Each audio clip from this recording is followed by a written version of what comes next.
Marty, how exhilarating was the night? It was an exciting night. I think definitely real happy that it's done and over with. It's been kind of chaotic a little bit for me the last few days, but it was an awesome night. It was a great reception from the fans. I think my teammates, everybody was pretty cool. I thought it was pretty cool in Montreal, but this topped it. It was as fun. It was awesome. Hey, Marty, we talked about your first game, which was 17 years ago next week, and now you're sitting here, all these wins later. Can you tell me can you put it in perspective what it means to get this far and to accomplish this? And you're still a relatively young guy. I mean, there's more to come.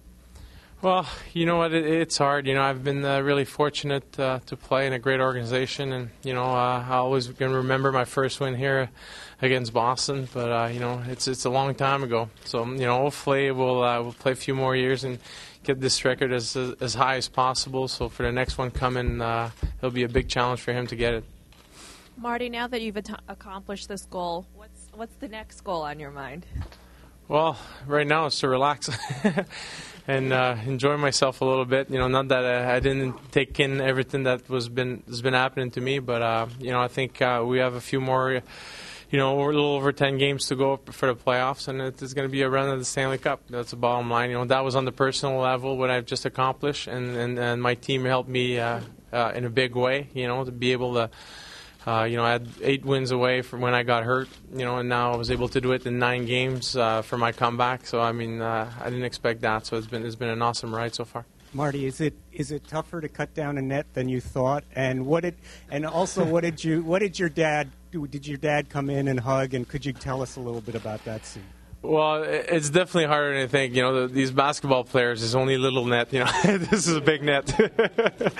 I had the help of a couple of my teammates. That was nice of them. And, for my dad, I think it was an awesome thing.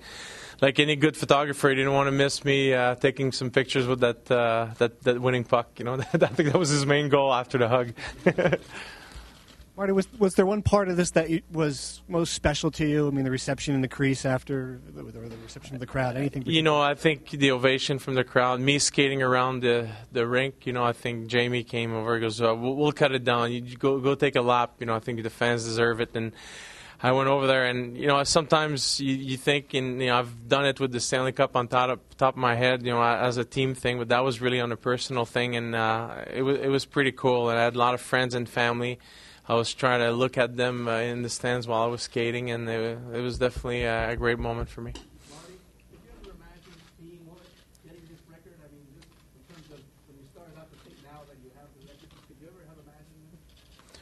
No, not really. I've never. It's kind of hard for any athlete to think that they're going to be, to get a record like that. Especially for goaltending. I think this is what the ultimate record is. I think in my mind, with having the most wins. So, I never thought that it was going to be possible, but definitely along the way, getting closer and closer, I knew it was going to happen eventually.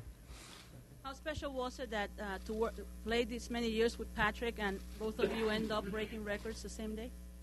It was great. It was great for Patrick, and I think the ovation kind of was great when he got that point, and it was announced to everybody that what he accomplished. And definitely it's tough because it kind of got a little overshadowed for what I accomplished. But it's a tremendous feat that he did tonight, and the relation that I have with Patrick. I think he's one of the players I played the longest here in New Jersey. So it's kind of nice that we have to share the same date on a big record like that. Marty, could you tell us how you felt through the game and when it really started to hit you that this was happening? Well, I felt pretty good.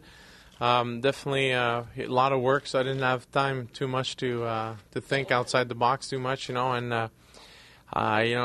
With 10 minutes left, I was like, all right, this is probably gonna happen here. And I was, kind of looking at the clock. I was a clock watcher a little bit, but I think everything fell when 2 minutes came and they scored. I'm like, all right, I got 2 more minutes to kill. So it made it tough a little bit to spend the last few minutes, but we got it done. Anybody else? Other questions? Thanks. Excuse me. Tara? Hey, Marty, there had to be a time during that long rehab, a little doubt creeped in. You needed 8 games to do it. You came back and did it in 9 games. What does that reflect upon? Well, I think it's been it was a tough 4 months for me to stay away from the game, and I think it's just the hard work that I put in to get back. That's the bottom line. I didn't cut corners. The team doctors and the trainers, my therapist that I work with, everybody was tremendous, and now my recovery came about.